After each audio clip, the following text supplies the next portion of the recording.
This is your supplemental video for unit conversions and using conversion factors.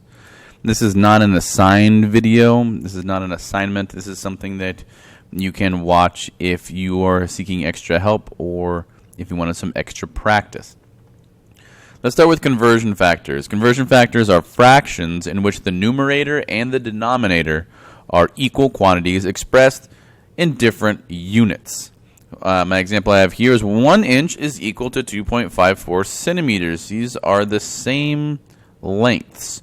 One interesting thing I'd like to point out about this statement of equality is that the 2.54 is an exact number. It is assumed to have an infinite number of significant figures. It is involved in a definition. It is not dependent on the precision of any particular measuring tool. So from this single statement of equality, I can create two separate conversion factors. And the reason I'd want to create two separate conversion factors is I'll want to convert to different units. For example, if I was given centimeters in my problem and I needed to generate inches, I would use this first conversion factor I have listed here, because the centimeters on the denominator would cancel out, leaving me with inches. Or if the problem gave me inches, I would put inches on the denominator to leave me with centimeters after I did my calculations. Notice in both situations, in both conversion factors, the numerator is equal to the denominator. They are equal values, and so that equals 1. So I'd like you to practice your ability to create a conversion factor based on 2 units. So try liters and milliliters. I'd like you to press pause and practice creating 2 conversion factors based on the relationship between these units. Please pause the video now. First one is 1 liter over 1,000 milliliters. Those are equal volumes. Or you can write 1,000 milliliters over 1 liter. Those are both equal volumes. I can flip them upside down or right side up depending on what units I'm trying to convert from and what units I'm trying to convert to. Try it again with hours and minutes. Pause the video and see if you can create 2 different conversion factors. We have 1 hour over 60 minutes or 60 minutes over 1 hour. Those are the same length of time. 1 hour is the same length of time as 60 minutes. So this is a legitimate conversion factor.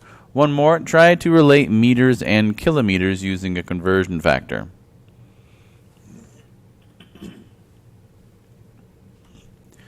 Here we have 1,000 meters is equal to 1 kilometer, so we write 1,000 meters over 1 kilometer. Or you can write 1 kilometer over 1,000 meters, depending on what unit you're going from and what unit you're going to. Here's a sample problem I'll work out for you. How many minutes are in 2.5 hours? This is how you're going to set up this problem and any other conversion that you'll see for the rest of the year, at least in basics. So we start with what value the problem gave us. It gave us 2.5 hours. We see that right here. And I want to convert into minutes. And so I need to come up with a conversion factor that relates hours and minutes. There are 60 minutes in 1 hour. Now I know that I want to put the 1 hour on the denominator because this hour unit is on the numerator and I need them to cancel out. The only way I can cancel out 2 units is by making sure that one of them is on the numerator and one is on the denominator, so that when we actually carry out the division, the units will cancel out. Now once I do that, the only unit that is left in the entire problem is minutes. And that is the unit that my answer is supposed to be in, so I know I am on the right track. Once I've set up that conversion factor and I see that the unit that will be in place after I complete my calculation is the same as the unit the question is asking for, I know I'm ready to put in my values. All that's left is to multiply 2.5 by 60, 150, and then slap on the units that we have here left over, 150 minutes. This process is called dimensional analysis sometimes called the factor label method. And it's a method that focuses on the units first and the values second. If you try to follow the numbers, they can lead you astray. You can lose track of where you're trying to go in terms of the units. But if you focus on the units first, not only will you know if you're headed in the right direction, but once you arrive at the correct unit, you can simply insert the values, the numerical values, where appropriate, and it's very easy to see where they're appropriate once your units are written down. This is a quick one through of the steps to solving one of these types of problems. If you want to copy this down for notes, feel free. Again, this is not an assignment. This is just for your benefit. First off, you're going to start with the amount that's given in the problem. Again, don't forget the units. That is going to inform where you start from and where you go to. You're going to have to set up some sort of fraction, which is a conversion factor, because we're trying to convert from one unit to another. You want to make sure that you allow the units to guide your creation of the conversion factor so that the unit that you're given by the problem cancels out, and you are left with the unit that the question is asking for.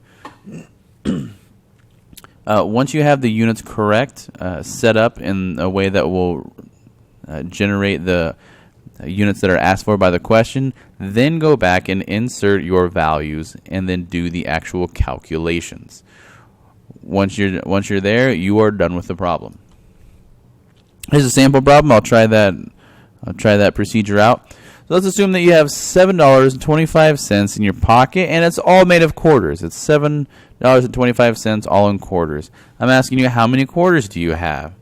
Well, I'm going to start with that value that I'm given, the 7.25 quarters, and I'm going to multiply this by a fraction, also known as a conversion factor. And the fraction is made of two equal quantities. 4 quarters is the same amount of money as $1. So that is, those are two equal quantities. That's my conversion factor. I know I want that dollar unit to be on the denominator because I've been given dollars by the problem. And the question is asking me, the problem is asking me to report my answer in terms of number of quarters. So I'll use this 4-to-1 ratio, and I'll use that in my conversion factor. As I go to multiply these out, the dollar units will cancel. The only unit I'll be left with is quarters. All that's left for me to do is pump this into my calculator and get myself the correct answer, which is 29 quarters. I'm going to skip that one just in the interest of time. Here's one that you can try. A rattlesnake is 2.44 meters long. How long is that snake in centimeters? Your options are 2,440 centimeters, 244 centimeters, or 24.4 centimeters. Please pause the video now and attempt to use the procedure I described in the last slide to generate an answer for this problem. Correct answer is B. Let's take a look at how I was hoping you arrived at this answer. The problem gives you the value of 2.44 meters, and so we're going to start with that right here. Then we're going to multiply it by a fraction, which is our conversion factor, that is made of two equal quantities. In this example, it's length. You got meters and centimeters. Those are both units of length. And I want to pick two lengths that relate the meter to the centimeter, because that's what the question asks, meter to centimeter. I know that there's 1 meter for every 100 centimeters. These are equal quantities of the same length. However, with the way that I've arranged the units, these meters will cancel out once I carry out my mathematic functions. The only unit that will be left is centimeters, which is what the question is asking for. All that's left is to multiply 2.44 by 100 and then slap on my unit, 244 centimeters. Here's one for you. Now here's my general plan. I'm being asked how many seconds there are in 1.4 days. In general, you can think in your head, okay, well, I can't go directly from days to seconds, so I'm going to have to do some sort of calculation, some sort of conversion. Well, start with what the problem gave you, 1.4 days. First, you can think, okay, I'm going to convert from days into hours. Fair enough. You know you want to do that because those days are going to cancel. Now, what I'm going to do is I'm going to show you how you might set up the rest of this problem incorrectly. So this is the same problem, 1.4 days, into trying to convert that into seconds. But you see, I have two more conversion factors here, the final two conversion factors, but I've done something wrong. I want you to pause the video and see if you can come up with what has been done incorrectly.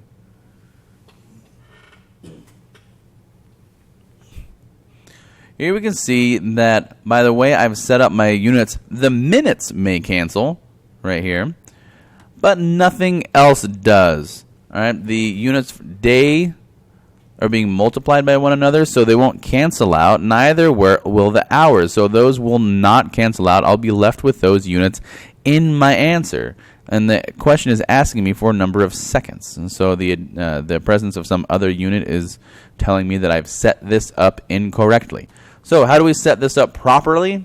We're going to start with 1.4 days. We're going to set up that fraction so that those days will cancel out. Now I'm in hours. I'm going to set up 1 hour is equal to 60 minutes. I know I'm going to do that because I need hours to cancel. Next thing I'm going to do, I'm going to put minutes on the denominator of my next conversion factor. I know that because I know minutes need to cancel. Last thing I'm going to do is put a 60 seconds on top. I know I'm going to put that there because the question is asking me for seconds, and now my units are in seconds.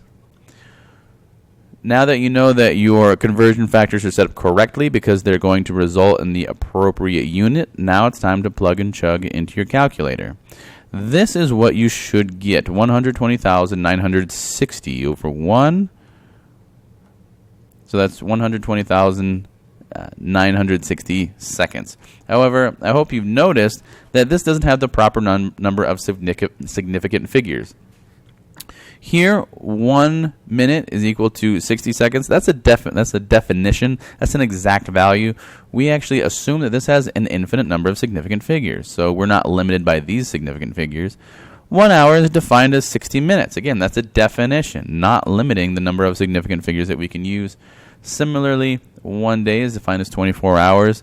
These are involved in definitions. These are not measured numbers. These are definitions. Therefore, those numbers are assumed to have an infinite number of significant figures, not limiting how we are able to report our answer. However, the question gives us this value of 1.4 days, which is a measured value, and it has two significant figures. So we are multiplying and dividing. So that means that in order to report our answer with the proper number of significant figures, we need to report it with two significant figures. So we're going to round this value until it shows two significant figures, which will be 120,000 seconds. Notice these trailing zeros are not significant because there's no decimal right here. All right, here we got another sample problem for you to look at. An adult human has 4.65 liters of blood. How many gallons of blood is that? So my unit plan, if you're not familiar with these types of units, I can convert from liters to quarts and then from quarts to gallons because the question is asking me for gallons. Here are my statement of equalities. Again, if you're not familiar with these quantities or units, I'm going to set up my problem like this. The problem gives me 4.65 liters of blood, so 4.65 liters. I'm going to set up my first conversion factor. I know that my denominator needs to have the units of liters because that is what I need to cancel here.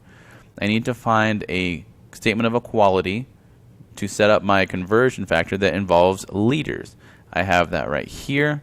I have 0.946 liters is equal to 1 quart. Now my answer will be in terms of quarts. Well, the question doesn't want my answer in terms of quarts, so I'm going to have to include one more conversion factor in which I can convert away from quarts into gallons. Where do I get these numbers? From this statement of equality right here. For every 4 quarts, there are 1 gallon. 1 gallon. So after I do my multiplication and division, these units will cancel. The only unit I'll be left with is this gallon right here. And all that's left for me to do is plug and chug these numbers. 4.65 multiplied by 1 multiplied by 1. All divided by 0.946 times 4 will give you an answer of 1.23 gallons, again using the correct number of significant figures. Alright, that's all I have for you for this supplemental video. I hope this helped. If you have any questions from this video, be sure to bring that question to class and ask a specific, clear question, because if you have a question on any particular point, it's more than likely that some other student has the same question and it will benefit them. If that's too much for you, you're embarrassed to raise your hand in class and present a question, I suggest that you look for other videos on YouTube. Simply type in unit conversion tutorial or something of that nature, and you'll find dozens, if not hundreds, of videos that are just waiting to help you out. Well, good luck, and I'll see you next period.